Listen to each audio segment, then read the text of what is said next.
It was both dream and reality.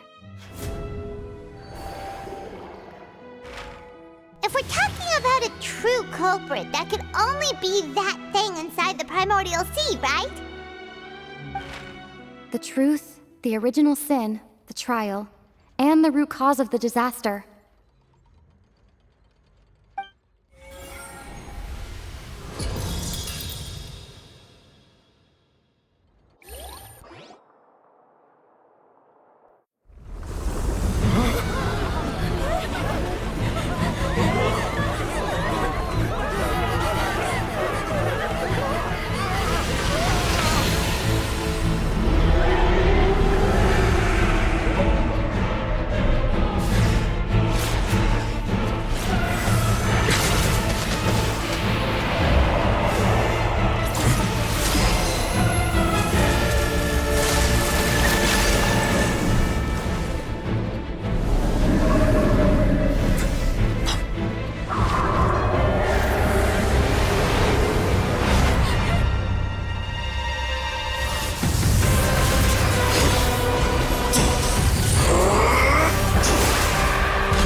That was way too close! How did that thing just burst into the Opera House? Wait, was that the huge whale you saw in your dream? So we've met it at last. I understand very well why it has chosen to make an appearance here. That whale does not belong to Teyvat. It is a monster that has traversed the stars, weeping all the while. It has been greedily consuming the energy from the planet's primordial sea, using it to grow. That is the main cause for the rising sea levels. And once it has finished consuming all of the energy contained within the sea, its next step will be... You said that when the Hydro Archon first created Fontanians out of Oceanids, she filled their blood vessels with primordial seawater. Precisely. That whale finds the blood of Fontanians nigh impossible to resist. Therefore, when it left the primordial sea, it decided to make its next stop a packed opera house full of food. Food in the form of Fontanians. We just barely managed to push it back, right? In that case, won't it come back to target the people again once it's managed to recover its strength? That is correct. Indeed, it is more accurate to say that we should thank that Harbinger for buying us some time. Without him, the whale would have likely come onto land far sooner. From the way he looked, he must have been fighting the creature for quite a long time. That battle maniac. We've always known that he had a special connection with that whale, but we definitely didn't expect it to help us out like this. Anyway, now that we know that this whale is the actual cause of the disaster recorded in the prophecy, all we need to do to stop the prophecy would be to find a way to beat it up, right? It is too late.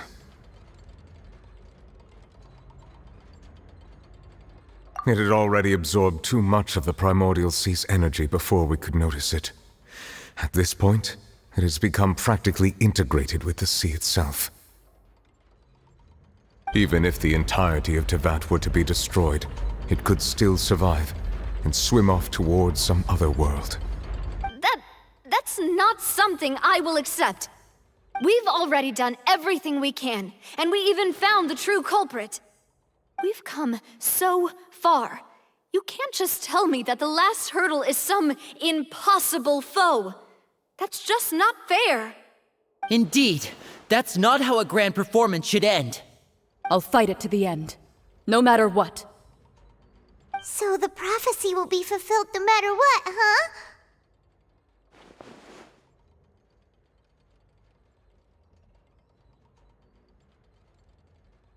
The prophecy.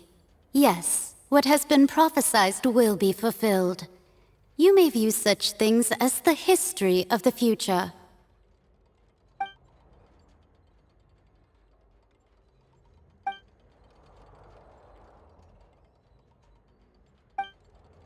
Just as prophecies are usually only the future as seen from the perspectives of the gods, could things be happening in hidden corners where the gods' gaze does not fall? Ultimately, fate shall serve as your only guide, no matter what will happen in Tevat's future. All you need to do is to play your part.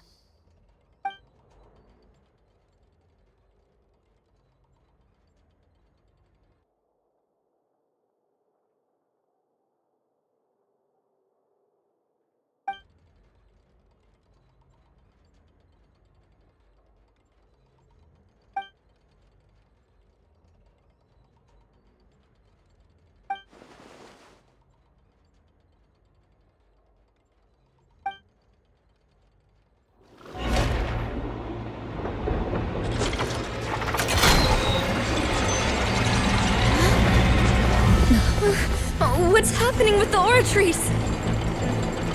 I believe it is preparing to carry out the death sentence.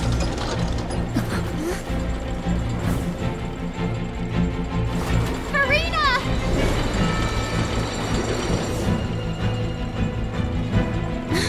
No, I still need answers!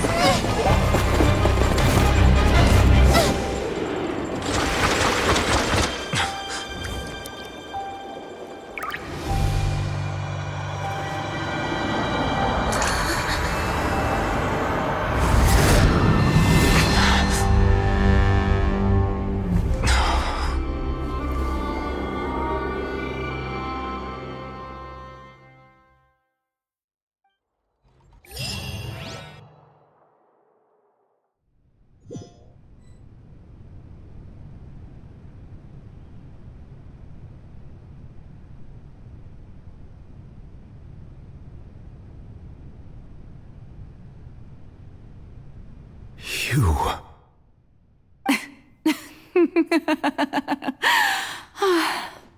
Sorry.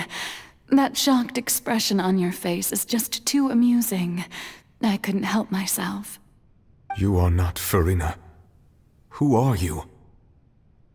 The sweet sound of bewilderment. Marvelous. A sure sign that my attempt to deceive everyone was a resounding success. But to answer your question, I am Focalor. You know, the god. Focalor. Why did you deceive us? Oh, that wasn't my goal, of course. Goodness, no. But I had to fool everyone else too, if I was to stand any chance of deceiving the heavenly principles. Deceiving the heavenly principles? It's all because of that pernicious prophecy. Dreadful, wasn't it? Everyone doomed to dissolve. Fontaine condemned to be flooded. One was not amused. In fact, one was positively bemused when that problem was thrust upon me by my dearest predecessor. That's the former Hydro Archon Egeria for the uninitiated. It hardly gets more disastrous than a preordained national catastrophe, now does it? She knew full well that the prophecy would surely come to pass. And as one of the seven, she also knew full well that one defies the heavenly principles at one's peril. So yes, as you have no doubt surmised, it was a rather impossible situation that I found myself in. I spent a terribly long time mulling it over, alone on the ocean floor.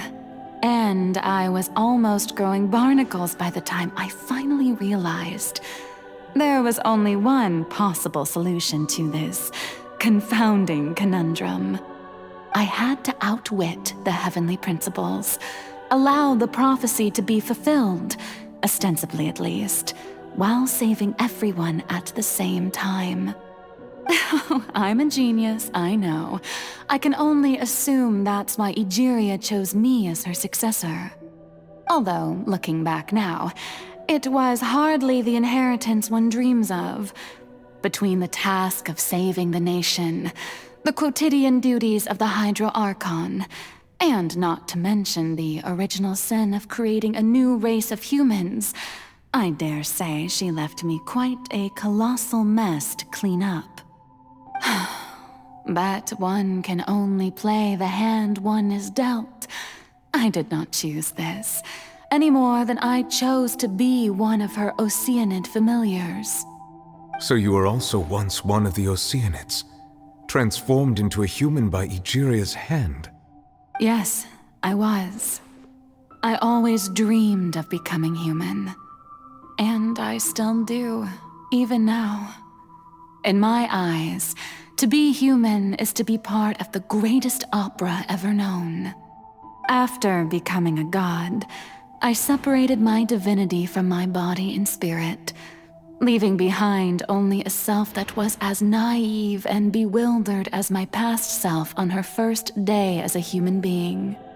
The me you see before you now is that divinity, and the human counterpart I left behind, I named Farina.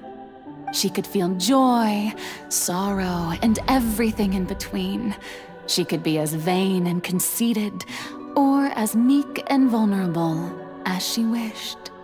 Her strengths were of a kind only a human could possess, as were her shortcomings. But in my eyes, Farina's humanity was what made her perfect. She was perfectly human in every way. The person I always wanted to be. Anyway, so then I cursed her. All part of the plan, of course. The plan to deceive the heavenly principles. Do you still remember the final scene of the prophecy? The Hydra Archon alone, weeping on her throne. In order that the prophecy might appear fulfilled, I invited Farina to be an actress, to play the part of the Hydro Archon in the prophecy. Under the curse I placed on her, so long as I, Focalor's divinity, continued to exist, she could not die. But nor was she free to live her life in the pursuit of happiness. Instead, she was forced to take the stage in the opera house, to embrace the role of leading lady, to forever play the part of the god from the prophecy, all to create a deceitful appearance of that prophecy coming to pass. I suppose now you probably understand why your court is called the Opera Epiclese. But Farina is only human, isn't she? Even though she has had a long life, her mind is no stronger than that of any other ordinary human being. I cannot begin to fathom what she has had to endure. It must have been torture for her. It has indeed. And although she is, in a sense, me in human form, I most definitely owe her an apology for it. It's been 500 years, and all along, she's been playing her part in the most unimaginably long, unbearably lonely, and agonizingly painful opera of all time.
So, who permitted you to come onto this stage? Now, I understand your admiration for my august self, but I must ask you to keep to the rules.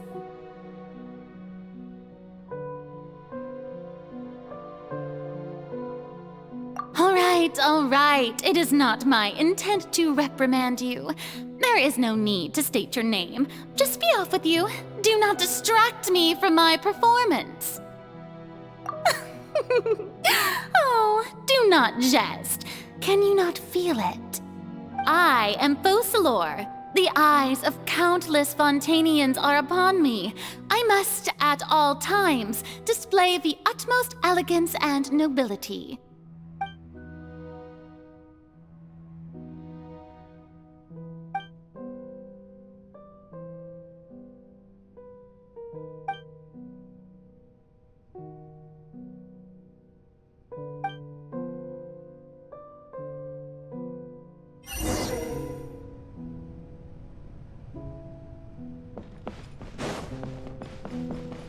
Dear audience, the performance is experiencing a technical difficulty, but worry not. The guards shall resolve it soon. Quietly now. Hey, what gives? The audience is still watching me, you know. Guards? Wait, where are the guards? Guards! Quietly now.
Farina. Huh? Who's that?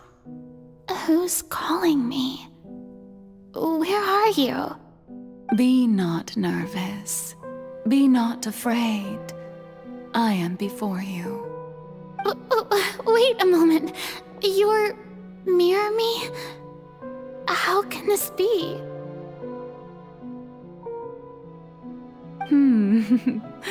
Mirror you, huh?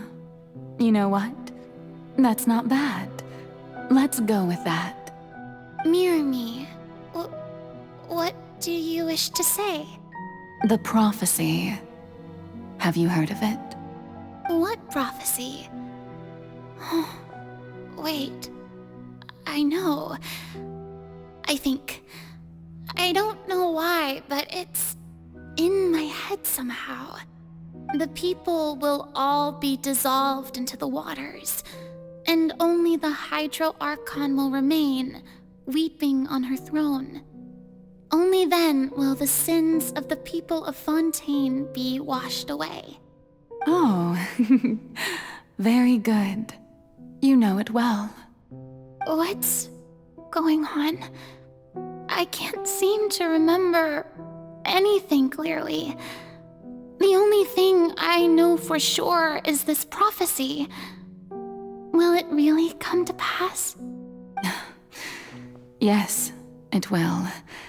And that is why I've come to you. Disaster will come to Fontaine sooner or later. Things will develop just as the prophecy declared. There is no escaping it. But doesn't that mean everyone will die? I'm a Fontanian just like them. Will I dissolve too? don't worry. Magical meetings exist in this world precisely to give people a chance to turn things around. It is the reason why you met me today. I will tell you how to save everyone, but you may have to suffer somewhat. Oh, so there's still hope after all. Goodness, you frightened me.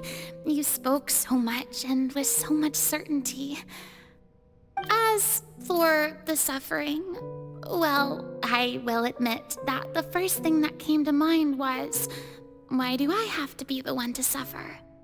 But if the prophecy will come true, I'll also die anyway, right? So if I've already met you as my magical meeting in this world, if there were scales, with all the people of Fontaine on one side and my pain on the other, is it not obvious where the scales should tilt? You truly are the perfect human, my ideal. I suppose this would also be the justice that belongs to you. Huh? Don't worry, it's nothing. Listen well. Fontaine has just lost its Hydro Archon. I need you to play a role, that of the new Archon. Play as a god? That's right. You must begin a never-ending masquerade. You must never let anyone suspect your identity. If you can keep it up, then I shall have my way of defying this prophecy. But should your identity be revealed, then all hope will be lost.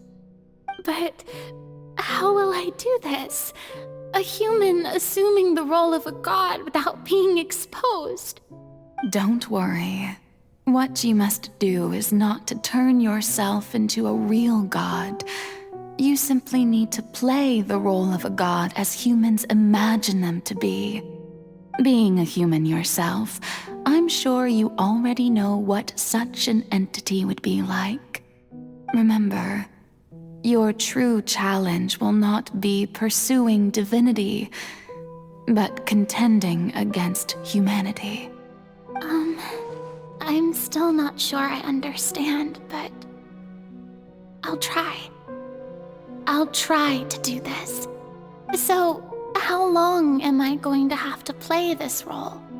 To accomplish this mission, you will have to stay on the stage for many, many years. You will endure and not grow old until your task ends. But I promise you, all will eventually end in a magnificent and dramatic trial, and everyone will be saved. A trial, huh? How exciting. I'll be looking forward to it.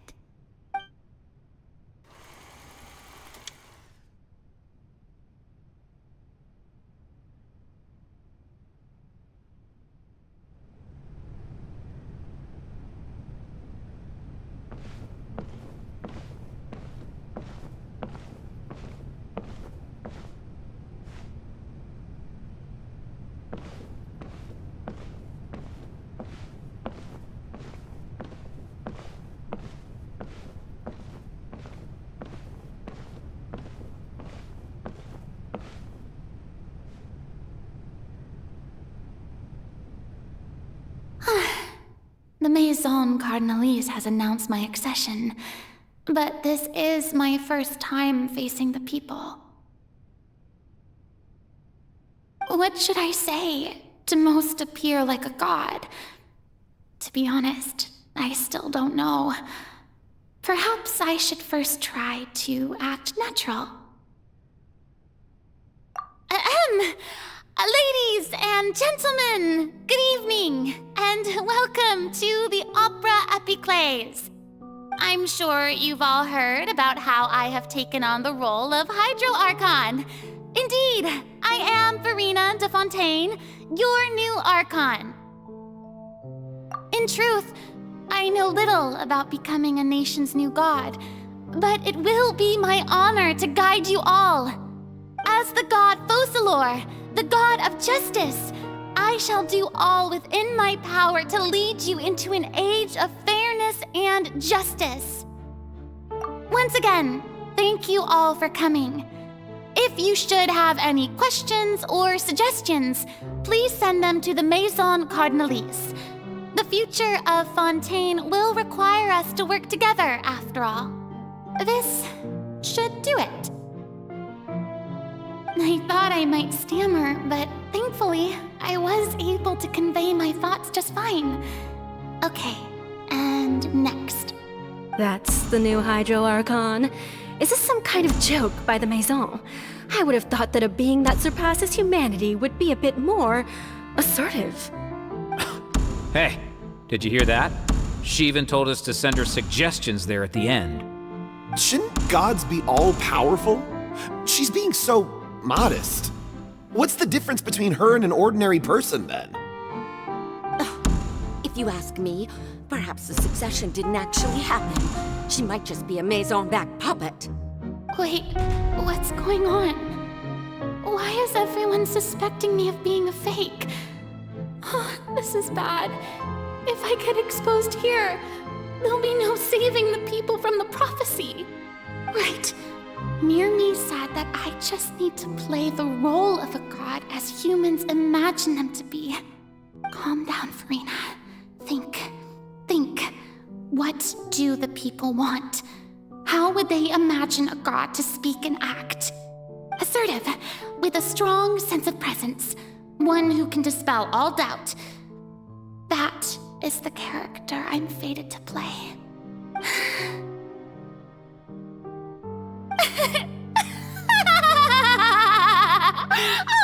Oh, very good, my people. Only ones such as you are deserving of my rule. Now, I was wondering if some weak puppet were to one day come onto the stage and claim ownership of this opera house, would the children of Fontaine follow them? Well, it seems that you would all see right through them. Having passed my test, you are qualified to witness wondrous trials alongside my august self, here in this opera house. You may consider my previous act a door gift of sorts. I thought it was a debut that suited the atmosphere. Now then, let us be reintroduced. Ah, so that was just a performance. How could I have forgotten that we were inside an opera house?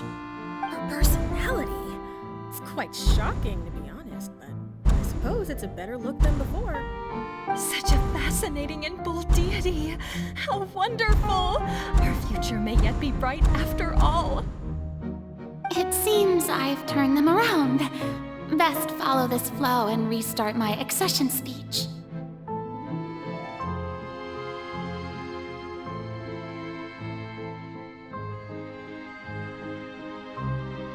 My dear people, whether you acknowledge me or not, whether you trust me or nay, I say to you, keep faith in your ardor for justice. We have heard it said that this nation's sins can no longer be washed away. Well, I say that justice is most fragrant when it blooms amid sin.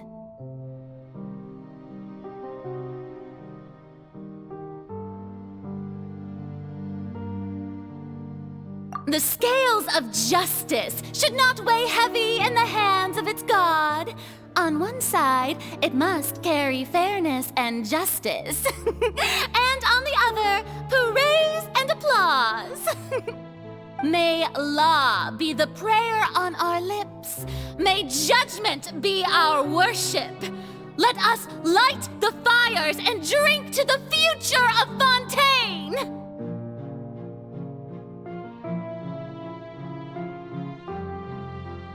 There is no trouble in this world that justice cannot solve. All that is needed is for you, my people, to believe in it, heart and soul. so long as I, the Archon Quest, stand within the Opera Epiclese, so long as I stand before the Oratrice, I shall even judge the gods of this world!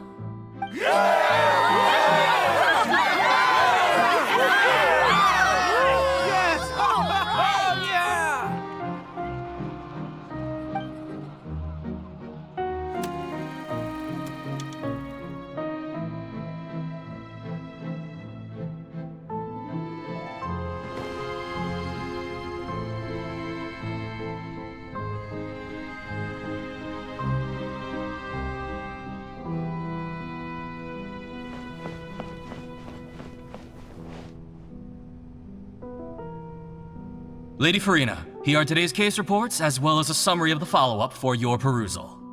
Come now, was I not just at the Opera House in person? Leave these kinds of things to Neuvillette. Besides, none of these trials were the one that I'm looking forward to the most. If I may be so impertinent, what kind of trial are you truly looking forward to? A magnificent, dramatic, and wondrous trial. A trial to end all things. How could you hope to understand? That's true. I fear I lack the ability to grasp your divine thought, Lady Archon.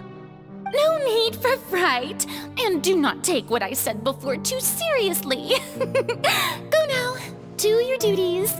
The trial I await. It will come one day.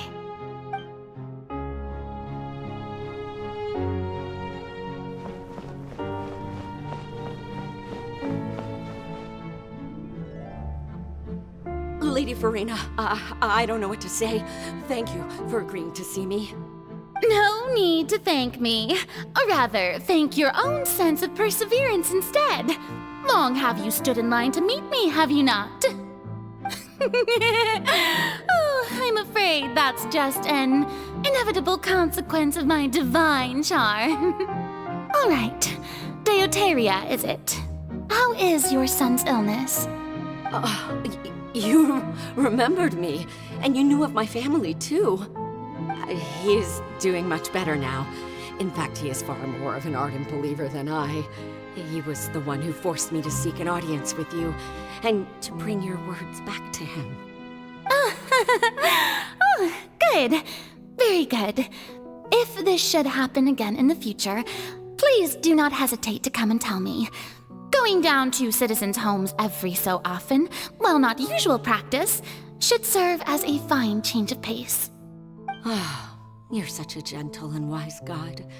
Thank you once again, on behalf of my son.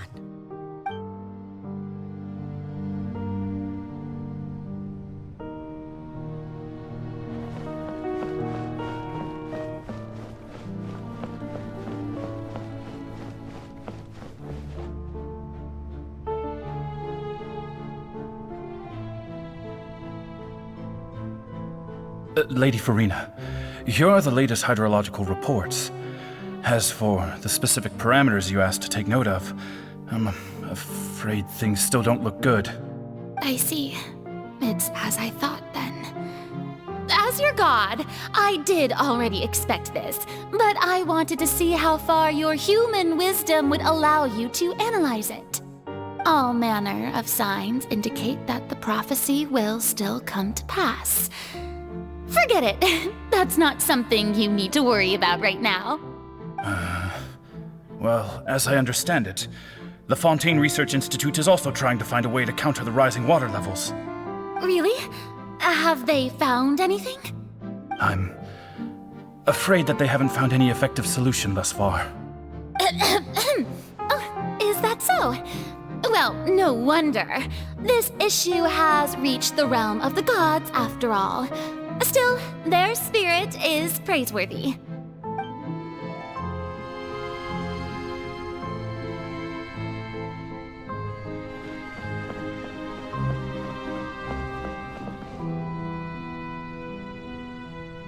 The day is finally over. I haven't had a moment to breathe this whole time. But it's good to see that everything's getting on track. There are no longer any voices of suspicion.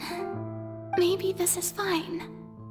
I just need to keep going, and everyone will be saved. Alright, Farina, don't think too hard about this. You need rest. Tomorrow's a new day.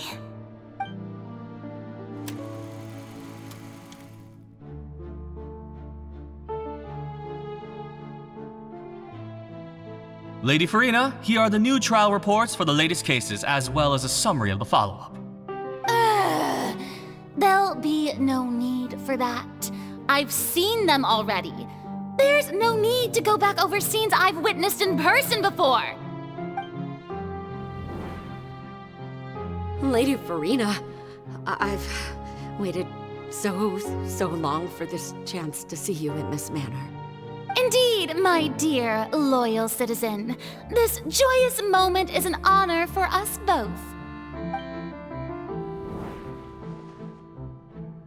Lady Farina, we're detecting significant hydrological anomalies near Poisson. Understood. Keep monitoring. Keep me informed should anything come up at the Institute.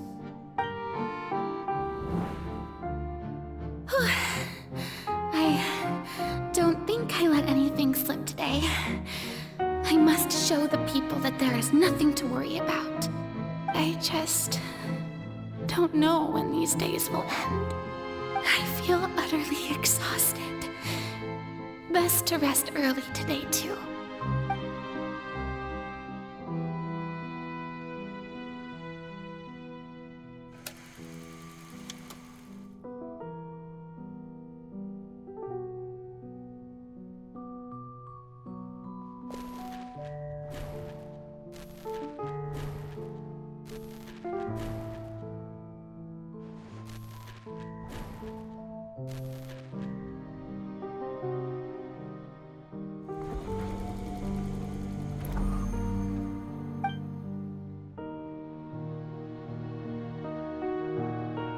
Lady Farina, it's like a dream being able to speak with you up close like this.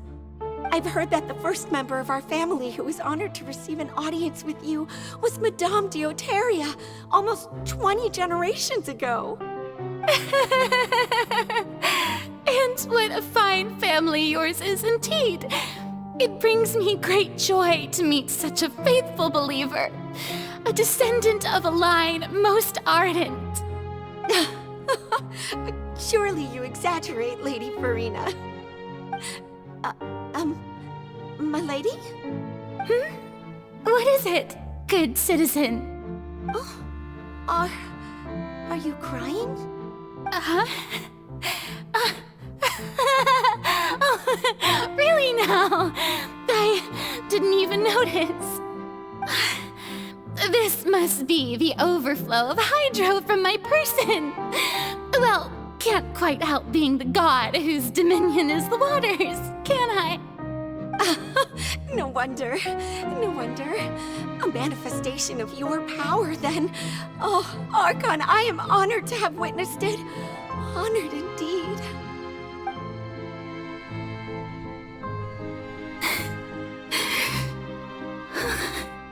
So interminable. So lonely. Just how much longer? Hundreds of years must have passed by now. Perhaps the show must go on for hundreds more. I never imagined that it would hurt so much. Have I reached my limit? No. Perhaps I reached it long ago. Today I didn't even notice my own tears. I want to tell someone, anyone, about this. But would that not destroy all I've done so far? I've conducted so many investigations across the centuries, but There's not even a sliver of hope that we might break the prophecy. All I can do is keep heart. I must maintain this act. It is the only way to save Fontaine. Please, mirror me. You have to succeed.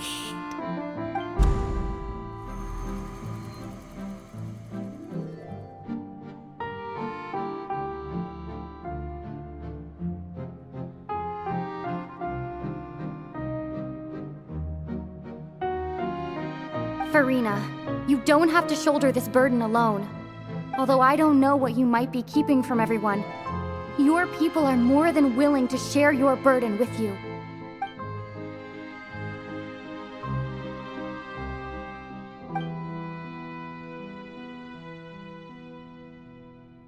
Share my burden. That's impossible. It was fated right from the start that this would be my duty alone. But even if your burden doesn't need to be shared, you can still choose to confide in someone. Just share it with me. I'm what you'd call a witness. A witness? Yes, I've heard that you came to Tevat from beyond the stars, yes. In other words, you never belonged here. And if Tevat is, in its entirety, a show on a stage, then you're just a spectator, aren't you? If that's the case... She's right. I could confide in her, couldn't I? But if things don't play out as expected, the people of Fontaine will be the ones to pay the price. No, Farina. You shouldn't be selfish. But what if it's really all right? Farina, you've worked so hard for so long. Surely it would be okay to put yourself first for once. Just this once. Is it such an outrageous thing to do anyway? To find someone in whom you can confide your frustrations and sorrows? Surely it could not hurt. If you let this opportunity slip through your fingers, it might never come by again. Think about it long and hard.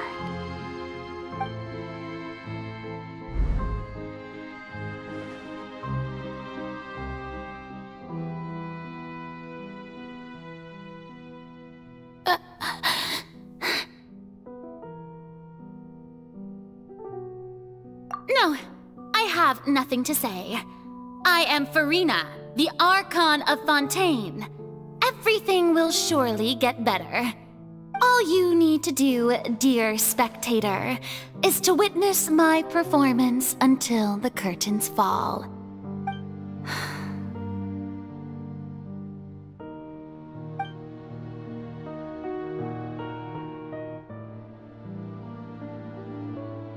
Fine.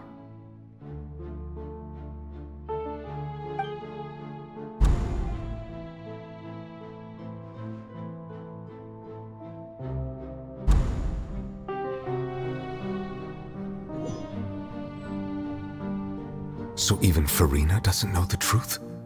You've never once let her in on the full plan? Yes, it had to be done. To deceive the heavenly principles, you must first deceive yourself. She did very well. If she had let her resolve falter even once in these 5 centuries, Fontaine would have been doomed to the most tragic fate. It seems that trusting humanity was the right decision after all. I believe that I understand how your deception works, but that is only half the truth, is it not? How would you build on this foundation to save the people of Fontaine? That is the most important thing. Ah, good. Of course, the Iudex of Fontaine has pinpointed the crux of the issue. I'm sure you've long sensed that the Oratrice is no simple machine, yes? I've always suspected that it had its own consciousness. And Lenny did mention that he heard a human voice within the core chamber. It now seems that that person was you, hidden within the machine all along. Am I right? And then I became one with the oratories, taking Fontaine's gnosis with me. Yes, it would seem so, wouldn't it?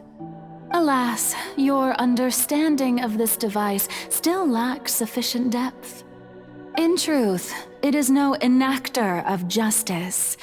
It is, in fact, a device created to kill the god of justice. I beg your pardon? Oh, you have it. And to be more precise, not only will the oratories take down the god of justice, it will also take down the divine throne upon which she has been placed. I mean, did you think I would be the sort to enjoy peaceful repose while Farina suffered? My work over these last 500 years has been to constantly accumulate indemnitium within the oratories. But really, some have already discovered that only a small fraction of the energy generated by the device was ever used to provide power to Fontaine. The vast majority had to be, accumulated to enact this death sentence. It was all a part of your plan then? Both the trial and the sentence? Indeed.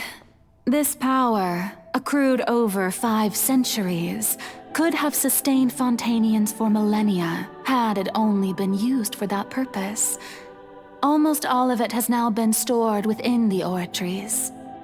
But only power of this magnitude could hope to destroy the Hydro Archon's divine throne, shaking the rules established by Celestia and breaking through the institution that is the Seven. So the Oratrice's call for death was for neither Farina nor Focalor, but for the Hydro Archon.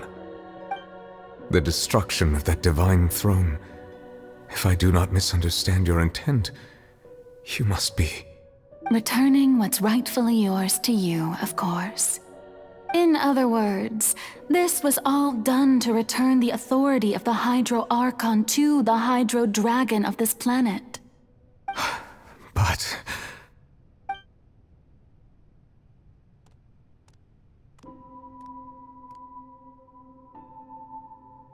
Oh, what? Getting sad again, are we? The authority of the ancient dragons shall soon be yours once more, O Hydro Dragon Sovereign. And this is the face you make. all you've done throughout the years is just so you can sacrifice yourself at the very end. I've never quite seen it that way, you know. Even now, I'm quite pleased at how well my deception worked.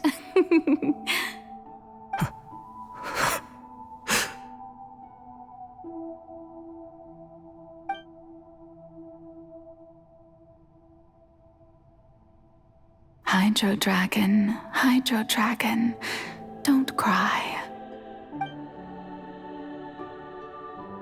I must say, had it been within my rights, I would have loved to judge the heavenly principles themselves. Were they not guilty of essentially the same crime? Egeria stole the power of the primordial sea, and the heavenly principles stole the power you ancient dragons possessed. I, for my part, am the god of justice. And is it not just that your original powers should be returned to you? Speaking of justice, I have always believed that justice lies in the process of pursuing human existence itself. So, if the theft of the primordial sea's might was Fontaine's original sin, then, leaving matters of procedural right and wrong aside, the descent of the Fontainians as humans and their right to exist in this world would be Fontaine's original justice. In other words, existence was Egeria's justice, and to me, justice is the continuation of that existence. defying the prophecy and ensuring that Fontaine's people shall live on. That should be the justice enthroned over all others. At this point, we, whether it be myself or all other Fontainians, have shouldered the burden of this sin for far too long. Iudex Neuvillette, the highest judge in our land, when you regain your full power as an elemental sovereign, what verdict shall you pass upon us? So when I was invited to the court of Fontaine to serve as Iudex, I see now that that was your idea too. At last, I now understand the true purpose behind this position. In the beginning, I was uninterested in human existence. But these 5 centuries of living alongside them have gradually brought about mutual understanding between us. And I have even attempted to feel as they feel. You are a devious one, Focalors. Things being as they are, surely you know that I could never declare them to be guilty.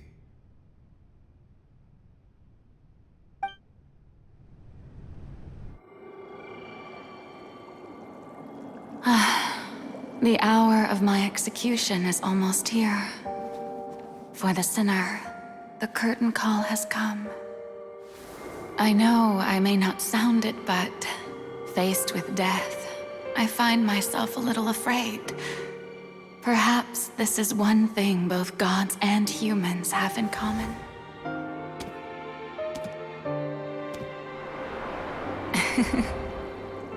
Farewell, Neuvillette. I hope you've enjoyed the part you played these 500 years.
Iudex Neuvillette, hereby declare,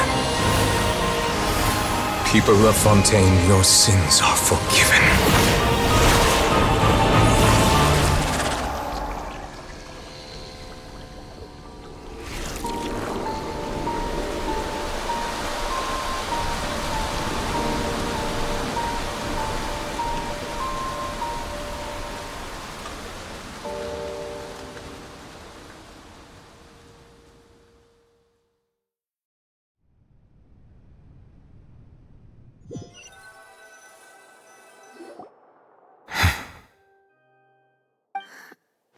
What just happened? Has the death sentence been carried out? Was that bright light some sort of misdirection? I have a feeling that something huge just happened. But since we're all still alive and haven't been dissolved, I assume whatever happened was good for us. It's time to end this. We must mete out punishment to that beast. But didn't you say just a moment ago that a I have gained the strength sufficient to deal with it. Through certain means, I now have the ability to separate the power of the Primordial Sea from that creature. We should seize the opportunity to pursue our quarry.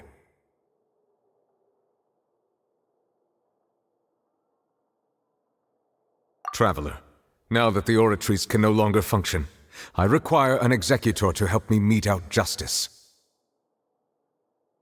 The root of the calamities befalling Fontaine, the beast that enacts the prophecy. Its name is the all-devouring narwhal. Come with me, traveler. The hour of execution has come.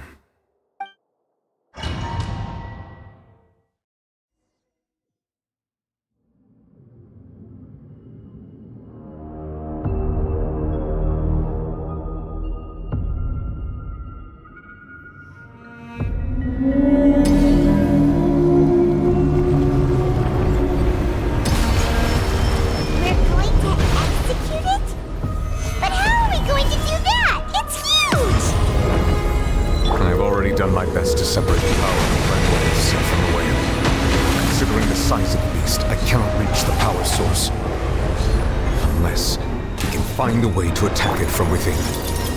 I shall share a part of the ancient dragon's power with you. We shall look for an opening together.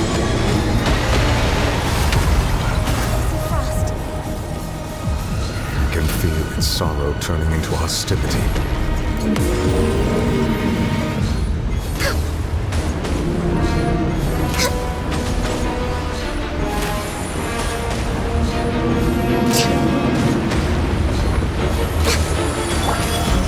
Stabilize! Fallen leaves, adorn my night! The wind knows me.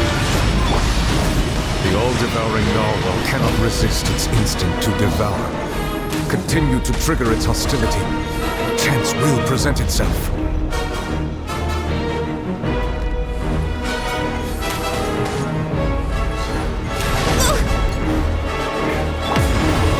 Solidify! Access denied.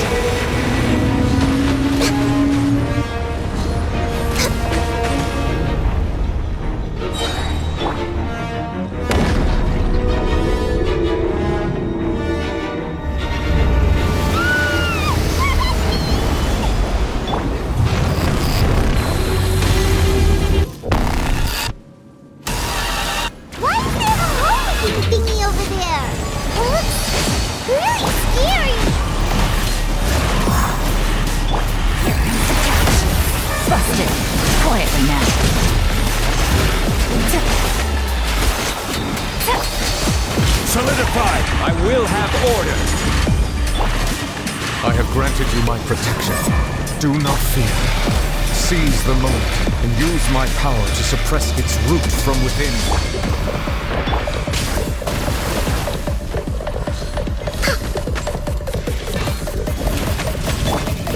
Stabilize! Gotcha! Things are about to get dicey.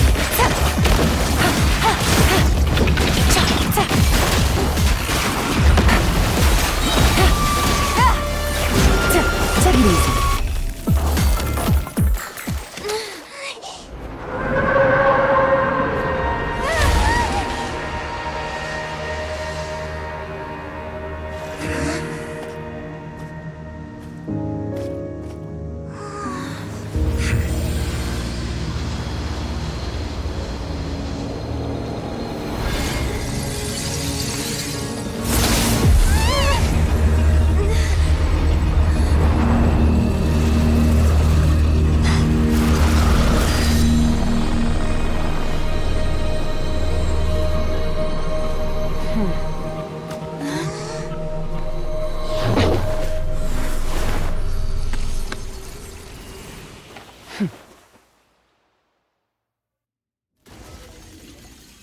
Thanks for helping with the cleanup.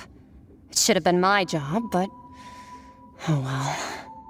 It was just supposed to be a short private training session for me. I didn't think that my disciple and my master's pet would start brawling in the meantime. Well, actually, I had a feeling that it would happen at some point, but they bumped into one another earlier than I thought. What a blunder. I suppose I'll have to swing my sword 3 million times as penance. That power. Who are you exactly? Paimon has an idea. From what she said earlier, she must be Child's master. Skirk, right? It's just that he gave us the impression that she was the less talkative person. I simply did not have anything to say to the weak. But you, on the other hand, managed to defeat the all-devouring narwhal without using power from beyond this world. So you may speak to me as equals. I have to agree. It's a strange use of a planet's primordial waters just to raise an all-devouring narwhal. That kind of power is wasted on it. It's not cooperative. It eats too much. And I have more important things to do with my time than pet sitting. The only thing that creature has going for it is its looks. All in all, it fails as a pet. Miss Skirk? I think you might have missed the point. The point being? Well, being that this pet almost destroyed an entire nation.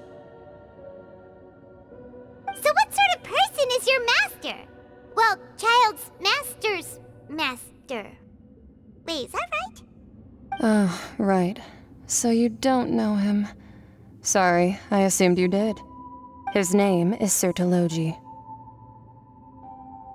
Huh? I am unfamiliar with that name. Huh. So Master is insufficiently famous. How should I describe him then? Have you heard of the name The Fowl? The Fowl? Still nothing? Well, how about the Visionary? Vetterfalnir then? Or Gold Rhine-daughter? Ooh, that one we've heard! Rhine-daughter's part of the Hexen Circle. She's Albedo's mom, right? Oh, so you do know that name. To be honest, I also heard all of those names and titles from my master. I don't actually know them either. But I suppose you understand now, yes? My master is likely a similar sort to Rhine-daughter. They are both pursuing some form of perfection. Wait! Didn't you also mention a visionary person? Paimon didn't quite catch their name. Actually, never mind that. I believe it expedient to inform you that the all-devouring narwhal used up nearly all its strength fighting you. Such roiling hydro energies will prove difficult for the planet's deep seas to digest. As such, the fontaine back on the surface has most likely been thrown into chaos. In other words, the prophecy that you've been fretting over should now be in full swing. What?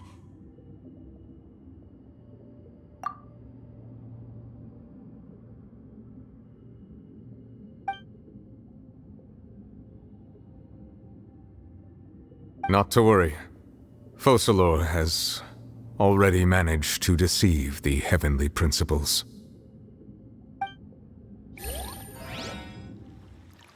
In the end, the people will all be dissolved into the waters, and only Farina will remain, weeping on her throne.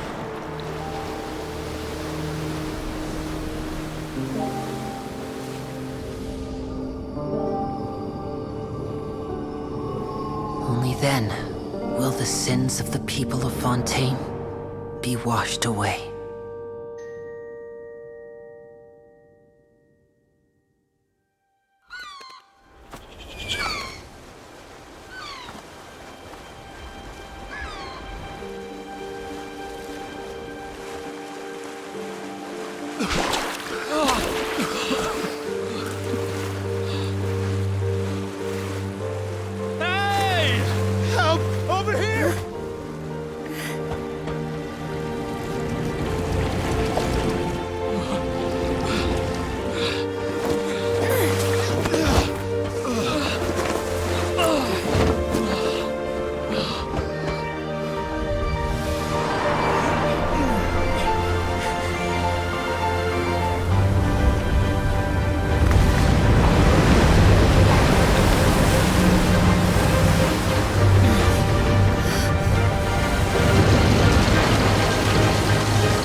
Let's initiate emergency rescue!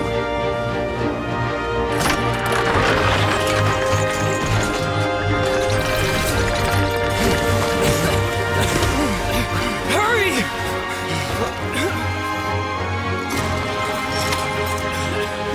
Hey, lend a hand!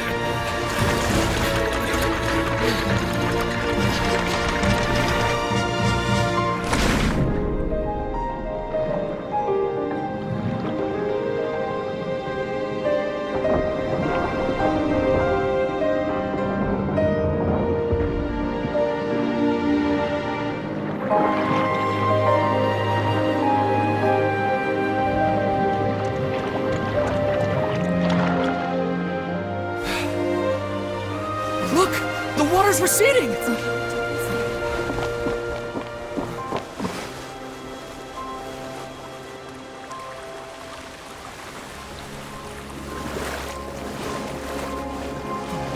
It's a miracle! Water's receding.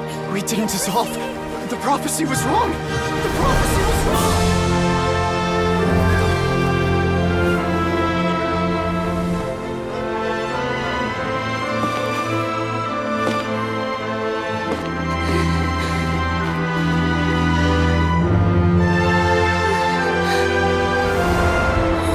Are you alright? Yeah. We're saved. The prophecy was wrong.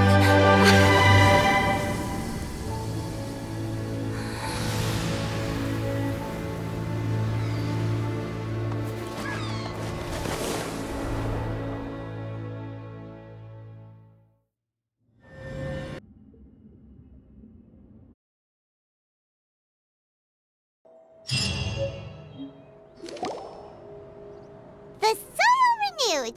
The Spina di Rosula attacks post-disaster rebuilding. I recently visited Poisson to meet with Miss Navia, spokesperson of the Spina di Rosula, and we spoke about Poisson's present and future. Old soil can still give birth to new bloom, Miss Navia stated. Hope is like seeing a small cookie when you're starving late at night. You just need a little of it. Skyship Winglet, lunar brain of the Fontaine Research Institute. The various disputes that have arisen on account of Mr. Edwin have suddenly become a shield over the Institute, with Jurier turning out to be a once overlooked hidden gem. People always call the first researcher mad, but few know what to call the second. And should that latter person achieve a miracle, they would find it all the harder to find a word with which to classify him and his team. Wow! Paimon barely recognizes the people in the reports. Are those really Jurier and Navia? They sound like real big shots. What do you think? Pretty enthralling, huh? The Steambird's idea was pretty simple. With the disaster just having passed, we would print a free edition packed to the margins with good news to calm people down. The value for these big scoops lies in their inevitable follow-ups. We'll publish further reports and go into the stories behind those people. Edwin's assistant, Jurier, created a true flying ship, while Navia is leading people in the reconstruction of their home. I'm sure that these stories could draw even your well-traveled eye. Paimon's curious too! Wait a minute. Didn't we watch everything happen from start to finish? What's there to be curious about? And that's exactly why I'd like you to come conduct interviews with me. You're the best incubators of news, if you haven't noticed. And also, with you around, I'm sure I'll get to see that Duke.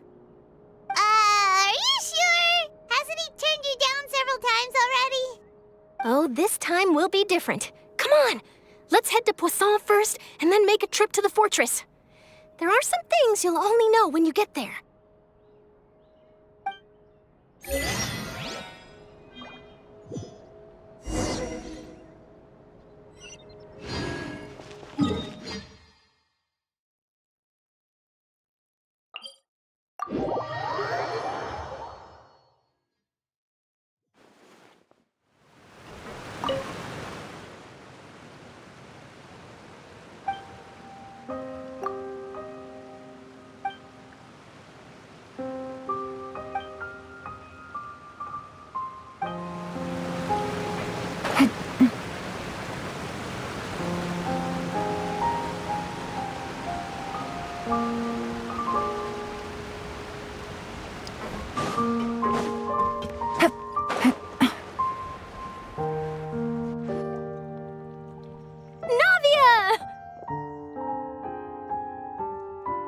Oh, it's you.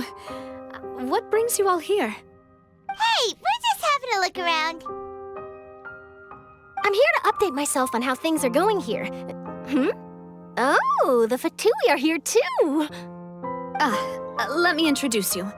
This is Mr. Garunt Snežević. He represented the Knave in sending us a large amount of supplies, and is helping with our work. Our residents are hard at work as well. Thanks to everyone, work is progressing nicely. We've lost a lot of people, but we're moving forward. That will have to be enough. Hello, Miss Charlotte. I'm a big fan of yours. I especially like that article you wrote last year about Fontaine's stray cats. But if you don't mind, could you not emphasize our role too much in your report? It's not charity we're doing here. We just happen to share the same interests as the Spina. I get where you're coming from. I'll keep it as simple as possible. Or would you be willing to feature as friendly neighbors? That would be fine. Thanks. Oh, you're back too. How are things? We finished laying down the construction materials. It'll be another hour before the workers are able to go over there. Huh? You're here too, Clorinde? Well, her reputation's greatly risen after that whole duel business with Miss Farina, so she's here in Poisson to wait out the heat. All right. She really came here to help me out. There's too much to consider in the reconstruction of Poisson. The Spina has need of more decision-makers. And, well, I do already happen to be connected to Mr. Callis. Oh, wait just a moment. Do you mind me asking a few questions? You know, about how you felt before the duel, about what it was like facing down a god. There's lots of exciting material there, I bet. Forget it. I'm sure you can find a better theme than that, Miss Charlotte. I see you're the same as always. Couldn't you do me a favor, for Navia's sake? Well, if we're talking about doing things for my sake, you might as well just take a few more photos of me. Or of the Traveler. It's better than wasting time persuading Clorinde, at any rate. Of course I will. I'm not gonna let her off that easy. All right, then everyone who wants to be in the photo, gather up. And smile.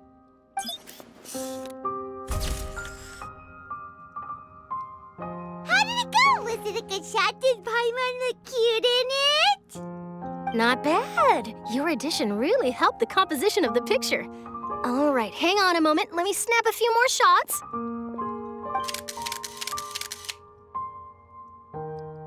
All right, that should do it. I'll be back here later anyway, so let's call it a day.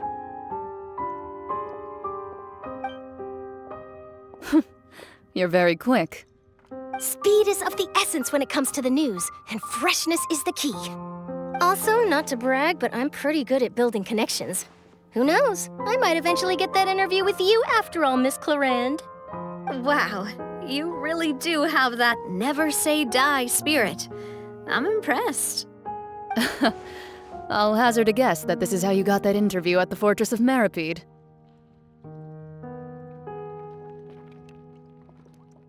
Whoa, you're well informed. Let me make a guess too. I asked Sijuin who told Monsieur Nervillet, and he told you, right? That's a very complete information chain. In truth, all Monsieur Nervillet asked me was, when did the fortress become so friendly towards the media? I told him that it was best not to speak too soon. There's no guarantee that Ridsley will make a personal appearance. You're right. I've got to treasure every moment I have with them. In which case, I'll be making a move first. Stay safe now. And tell me if you hear anything interesting. I'll treat you to afternoon tea in exchange.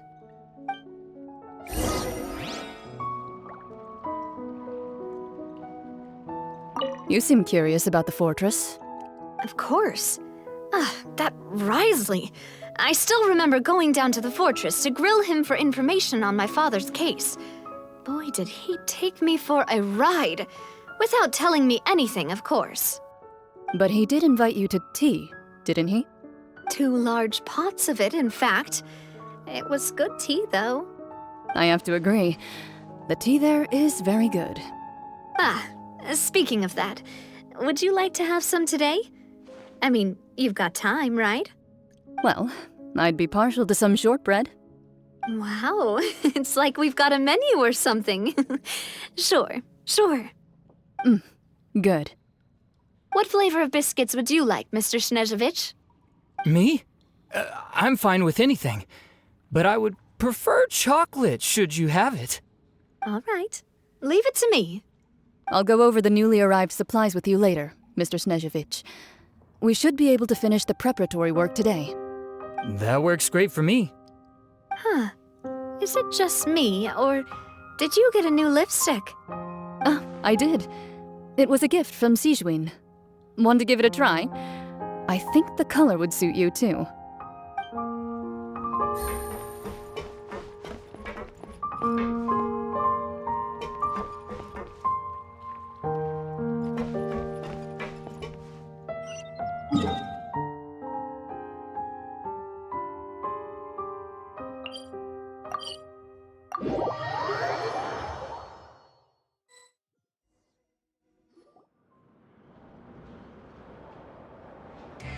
Wow, guess we're here again, huh?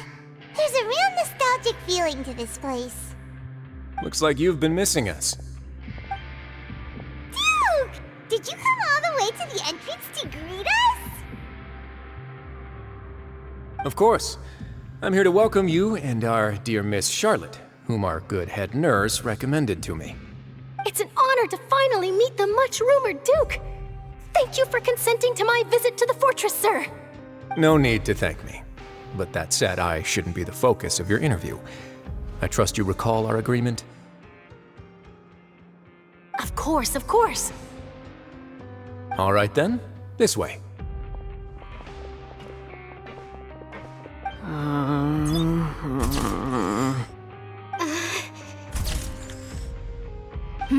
Hey, no need to be so nervous. I've already taken all the photos we need. Miss Charlotte, do these pictures really need to be published on the cover of the Steambird? It would seem that Miss Lorvine doesn't want her face to appear beside that of Mr. Jurier, Sir, please don't say things like that. But it looks like dear Mr. Jurier denies it. Might this interview be very important to you then? No, I just... This is my first time being interviewed, and I'm very thankful to the Steambird for... Now, I might not look it, but I actually did meet Mr. Edwin once. And I'll be honest, I enjoyed chatting with you more. You've definitely got more of that genius vibe going on. The boat that brought about a miracle, the ark that saved the people. Why, you recreated a myth back there, like an emissary of legend. Still, if I might ask, where's that flying ship now? Huh! Looks like Charlotte's trying to get herself another exclusive scoop. I have to apologize, but that ship is presently in the bowels of our factory. I'm afraid it won't be easy for you to get a shot of it. Really? Well, then in that case, could I have an interview with you to make up for that loss?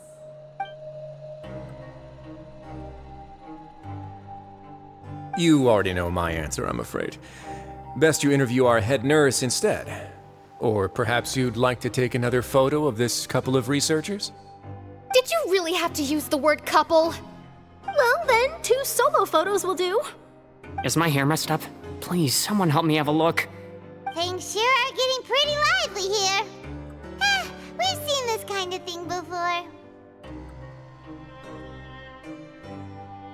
Oh, seems like everyone's here. Would any of you like to try this new drink I came up with? Ah, Sijuin. Hey, Miss Charlotte. Why don't you, take some pretty photos of our head nurse? Sure. Come on, Miss Sijuin, over this way. Let's find a brighter spot. Huh? Sure. Do I have to smile? So, how have things been at the fortress?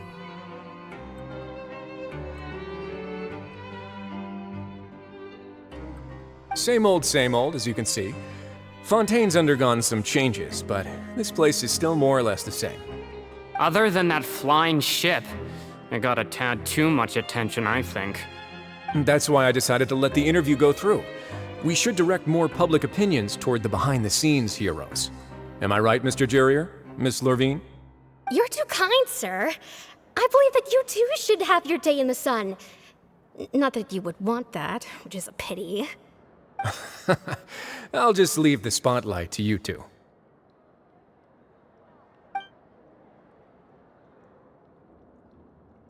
I see. Lots of things happened that day, huh? Anyway, regarding that Harbinger, I'm not sure you remember, but his 3 young followers are still waiting for his return. He sure did win them over, huh?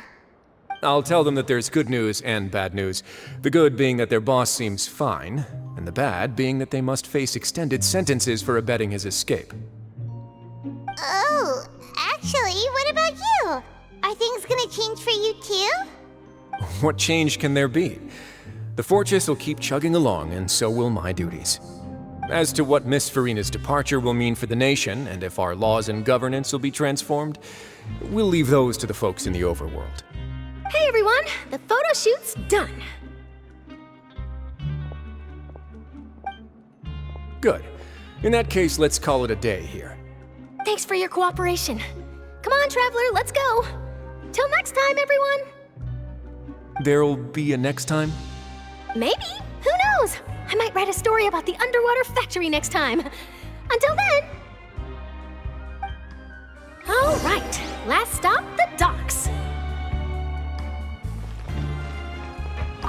Oh, you know, I'd love to see you in one of Charlotte's photo shoots one day. Is that really necessary? Our line of work doesn't really require much photographing. It's precisely because we don't need the picture that they'll have value as keepsakes.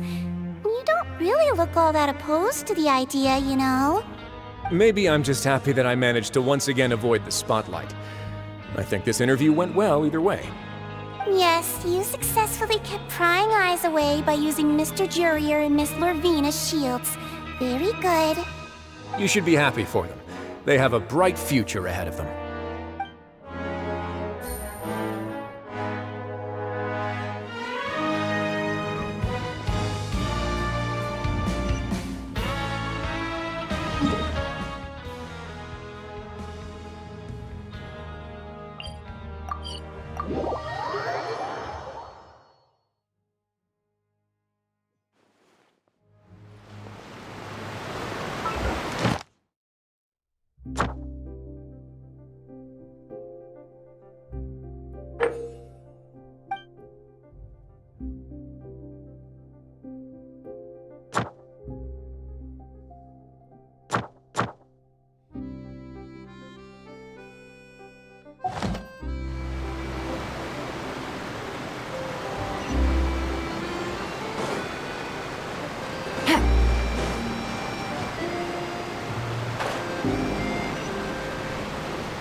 Navia mentioned that she stayed in touch with Linny and the others after working together.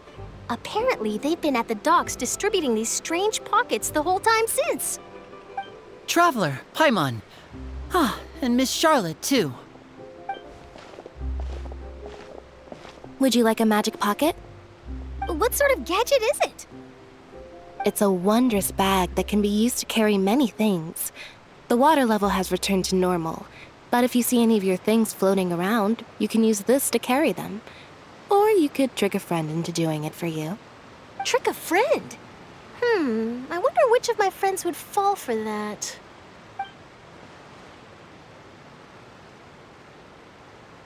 You could just make a friend like Fremine here. Isn't that right, Fremine? Is this what you meant by, I'll help you make some more friends? To be honest, that sounds pretty sweet.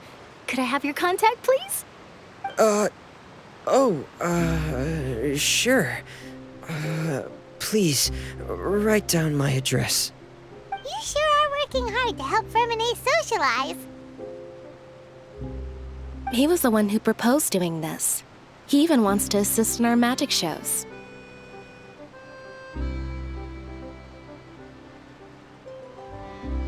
Yes, I was planning to first introduce Pear as an assistant, and later Fremine himself. In the future, I think we can leave underwater escape magic to him too. That said, would anyone want to see a diver escape underwater? Oh, it'll work out. Every journey begins with the first step. He'll become a part of our show eventually. Lynette, could you come over? Miss Charlotte says she wants to take a picture of us. Got it. My, that Charlotte is rather perceptive. She got rid of everyone the moment she realized I had something to say to you. So, how have things been, Traveler?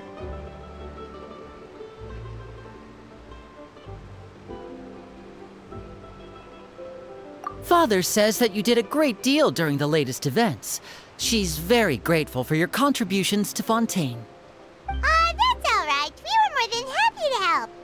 So, what's she doing now? Oh, I guess you haven't heard.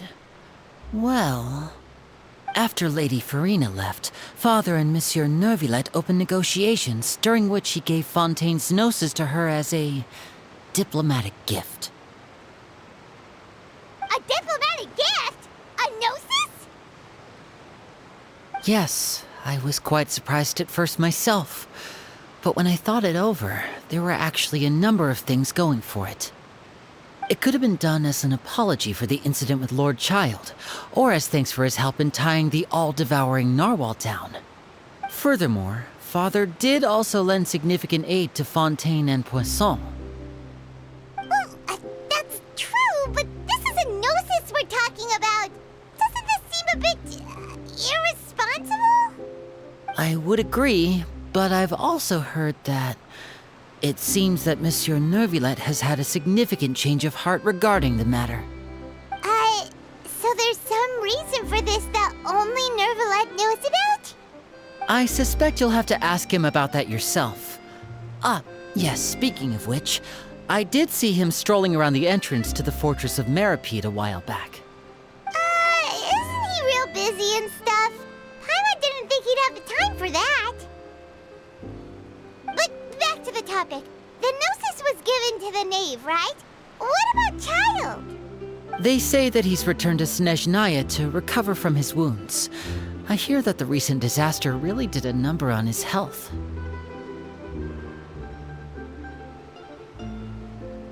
That's true. When you think about it, we've had loads of run-ins with the Fatui. To think we'd be allied with them this time.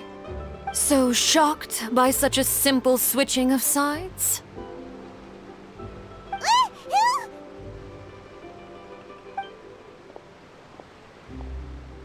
Father! Well, what do you know? Come to the docks to see how my children are doing and meet the Traveler by chance. Please do not pay my accomplishments in Fontaine too much mind. I would have done them regardless. Are you going to take the gnosis back to Snezhnaya? That is our duty as harbingers, yes. Don't be too preoccupied with sides. The goal of the Fatui concerns not a single place or person, but the entire world. With such a grand goal in mind, it is inevitable that we must wear many masks. Switching my masks is something I've always done. Well, that depends on many things. No one truly knows what the future holds. What good is honesty if you can't rely on it forever? As for you, I very much look forward to our next collaboration. Good things cannot be achieved alone, and you've proved yourselves to be great partners.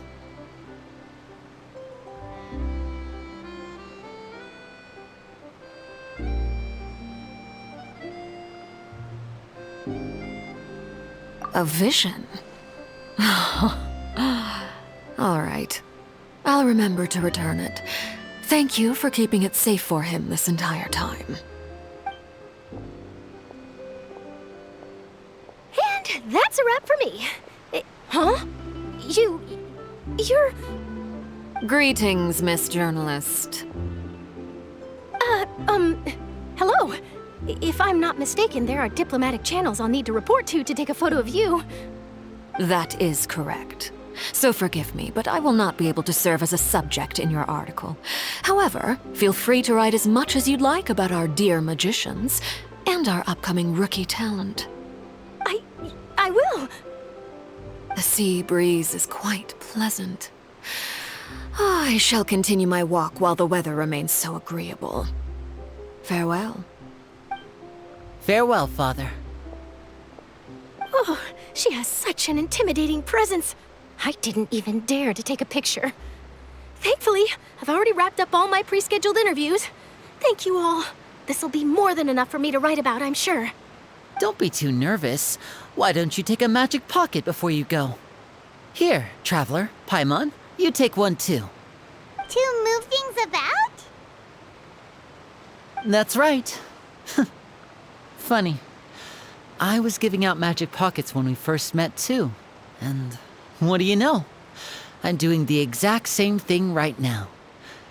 So many things have happened, but the pockets are still the pockets. I guess this must be life. We will all follow our own paths, and serendipity will lead you to your fated friends. All right then. We'll be handing out pockets in some other districts later, so we'll get going now. Have a good day, you two.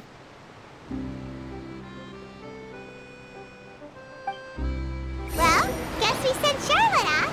Shall we go see how Neverlette's doing? As long as he's not so busy that he doesn't have time to chat anyway.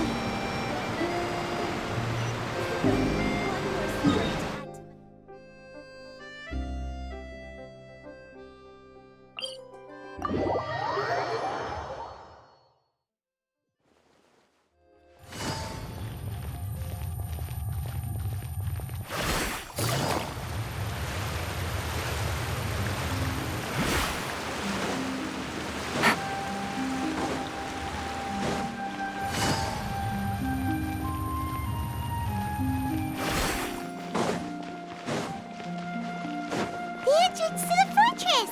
Ooh, he really is there!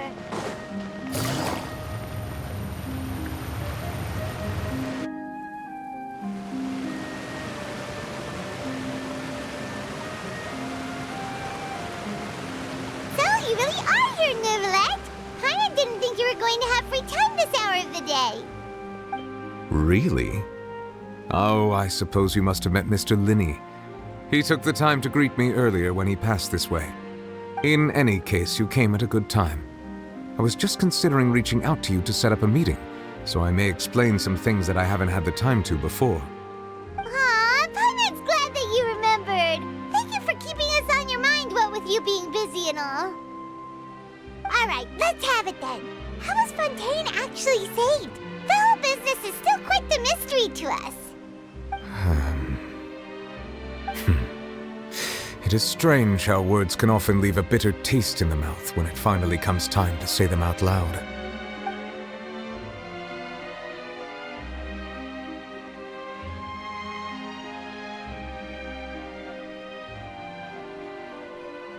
Whoa. So that's what happened?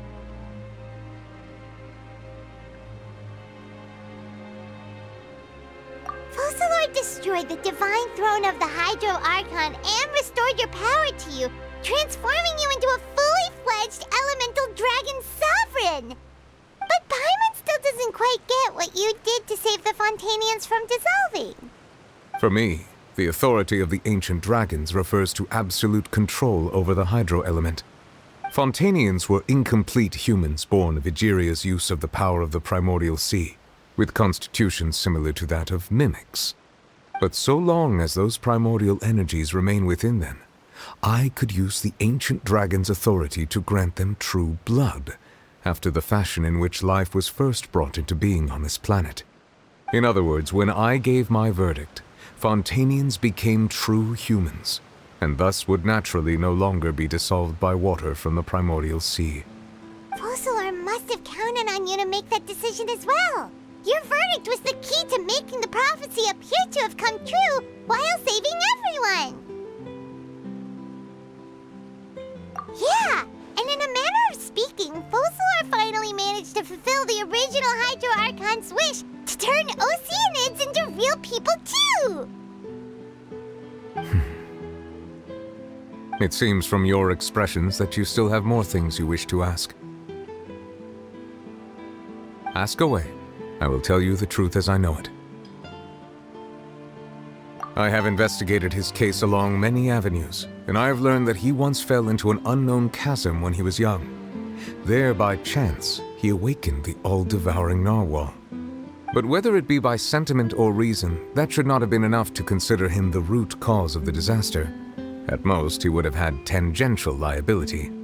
As for the judgment passed by the Oratrice during the trial, whether it was due to that liability by association, or Focalor deliberately using him to buy time for us on the assumption that he would be able to hold the creature off, I cannot say.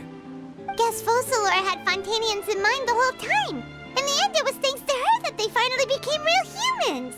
Hang on a second. Paimon suddenly got another question. Back when Fontanians hadn't yet become real humans, were the children they had also transformed Oceanids? Life has always flowed like water. Do you recall how Fontanians would often come to the Fountain of Lucine to pray for children?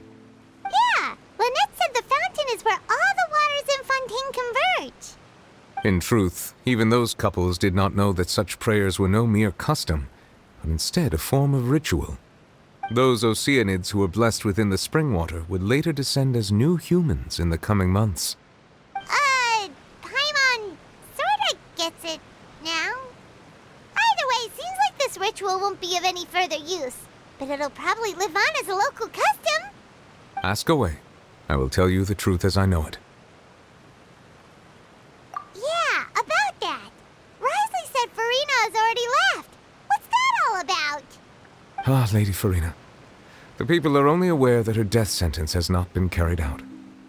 She abdicated the post of Hydro Archon and left affairs related to that title to me, before leaving the Opera House. I related Focalor's words to her faithfully and completely. After hearing them, she seemed neither saddened nor comforted. She simply said that she was tired and needed to rest. Having said that, she then packed her things and moved out of the Opera House, not unlike how an ordinary person might. But she's still got a place to stay, right? You need not worry. I will make arrangements to ensure that she will not want for food, clothing, board, or travel. In truth, I am somewhat happy for her. The wear and tear on her spirit will, of course, take time to heal. But now that she no longer has to play the role of Focalor the Hydro Archon, she can finally lay down her burdens and lead a normal life. What about you then? What are your plans now that you've regained your full powers as the Hydro Dragon? After Focalor passed on, the Oratrice also ceased to function. This matter will directly affect our trials. After much careful consideration, I've decided to take over its role in our courts. From now on, I shall hear cases and pass verdicts by myself. Looks like you're still considering stuff from the perspective of the Udex, huh? As an elemental dragon, there are indeed many things that I must do. But this power and this duty, in a manner of speaking, you could say that both were granted to me. As such, before I attend to my other responsibilities, I must first and foremost continue to serve Fontaine as its highest judge. The duty of the Hydro Sovereign and the duty of the Udex shall coexist within my person. Additionally, the Hydro Archon's departure has brought about another problem, which is that the Opera House shall no longer produce indemnitium. That's true. That power was derived from the people's faith in the Hydro Archon, wasn't it? Wait, but the various mechs and machines in the city are all still okay. Where are they getting their energy from? As I am now, I have full command over New Musia, and it can serve as a complete substitute. Another reason why I cannot quite leave Fontaine immediately. Wow. This ancient dragon's authority stuff is really quite useful, huh? Ask away. I will tell you the truth as I know it. Oh, that's right! They say you've given it to the knave as a diplomatic Leaving aside their intentionality, the two Fatui Harbingers have indeed done much for us during this crisis. Their sole remaining goal in Fontaine, at least at this point, would seem to be the Gnosis. The Oratrice has ceased to function. The Hydro Archon's divine throne is now no more, and I do not need the Gnosis's power. As such, it has lost all meaning for Fontaine. If the Fatui have impure designs, then we might as well accede to their request now, and avoid unnecessary conflict. What complicated considerations? Paimon thought you were just giving it to them out of gratitude to the knave and as an apology to Child. Ask away. I will tell you the truth as I know it. You will soon be heading to Natlan, I presume? I'm afraid that I have little talent as a travel guide, so all I can do is tell you what I know about that land. As far as I'm aware, Natlan can be said to be a nation of dragons. A nation of dragons? You mean like you? No, I suspect that I would not find myself welcome there. Unlike ancient dragons such as myself, the dragons of Natlan have undergone long years of development and evolution. Large numbers of them have entered a form of coexistence with humanity. Natlan is also the nation of war. War ravages those lands like an undying flame. There is one other piece of information I got incidentally from my negotiations with the Knave that I believe may be useful to you. The Harbinger known as the Captain has thrown his hat into the endless ring of war. The Captain. Sounds like a real tough customer. Seriously, everywhere you look, there's a Fatui Harbinger doing their thing. I suggest that you fully prepare yourself before going to Natlan. In the meantime, Fontaine's doors will always be open to you. Ask away. I will tell you the truth as I know it. Hang on a sec. Paimon's still got a question about the Gnosis. When we spoke to Linny earlier, he mentioned that your attitude towards giving away the Gnosis had clearly changed. We guessed that there might be some reason for it that only you were aware of. No wonder the House of the Hearth is the Fatui's intelligence division. They are certainly sharp. So regarding this specific issue, I was just getting ready to share something with you. What is it? In truth, I exchanged some further words with that lady named Skirk after sending you two back to the surface. It went something like this.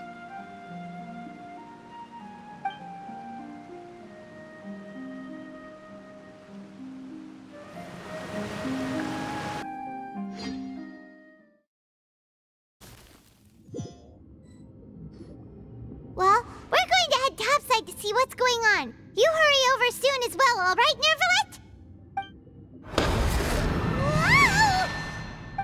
What next? The all-devouring narwhal isn't here, so I'm no longer getting any interference. I can finally catch the scent of your power, what it's made of. It is the authority of the planet's primordial dragons, but with something very similar to a god's curse mixed in. It's quite a novel blend. I'm sure I've encountered something like this before. What was it again? I do not know what you speak of. Of course. How could I forget? You should have the remains of the third descender on your person, yes? Remains? I've never heard of any such thing. According to your parlance, I believe it may be called a gnosis. Well, that much is true. After Focalor's divinity faded, she handed her gnosis to me. But I fear I have never heard of it described in the manner that you just did. I've been training with my master, the Foul, ever since I was young, and I have never returned to the surface since. So most of the information I possess, I got from him.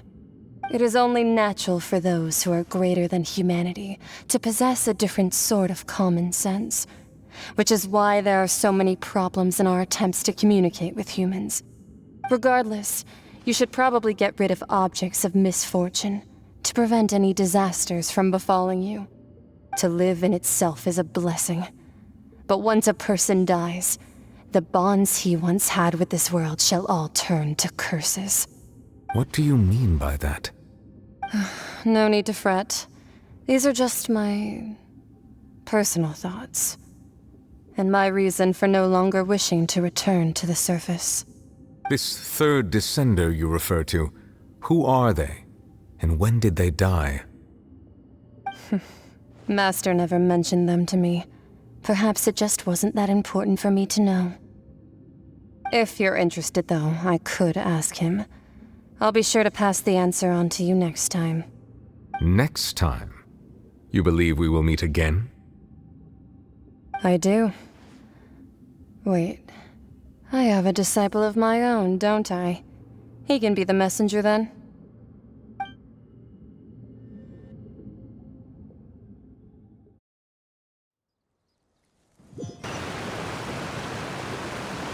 That's what she told me.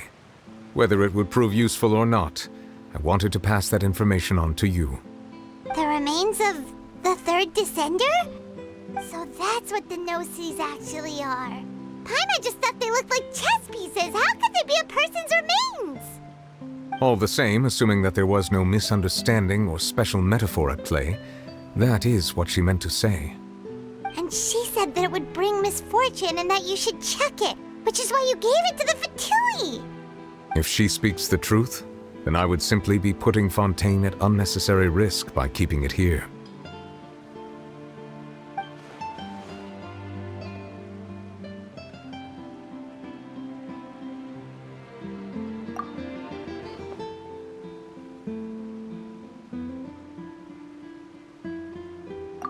I had guessed that you might already be familiar with this concept, but I did not expect you to be one of them. That means that the Gnosis, which are exceedingly element-compatible and can even enhance elemental abilities, do indeed come from the third descender. I wonder, does your body also possess similar properties? Like being able to use elemental powers without a vision! That does sort of count as special compatibility, right? No, let's not think about this stuff right now. It just feels creepy. Comparing the Traveler to the dead third descender and all. That's what you say, but this topic still feels like bad luck. Once Child recovers, let's get some more answers out of him. Or go look for his master and get the answers that way. I too believe it unwise to make too many blind guesses when information is lacking. The same is true of being at court. All right. Whatever the case, it seems like the crisis here in Fontaine's over for now. Yes. All of Focalor's efforts were for this moment as well. But she sacrificed herself in the end as a god, and she suffered through all those years as a human. Was that really what she wanted? I suppose that would be the mystery of a god's will.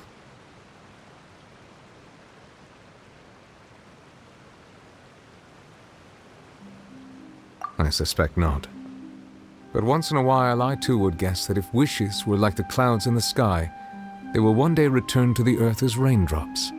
Life flows like water, and rain is the final answer. The water levels may sometimes tilt one way or another, but the rain falls fairly upon all. And what, ultimately, is the difference between the rains that fall upon all of us?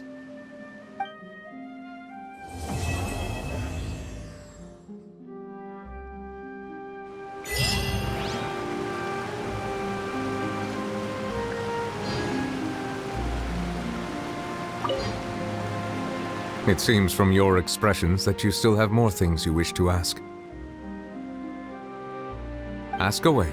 I will tell you the truth as I know it. I suggest that you fully prepare yourself before going to Natla.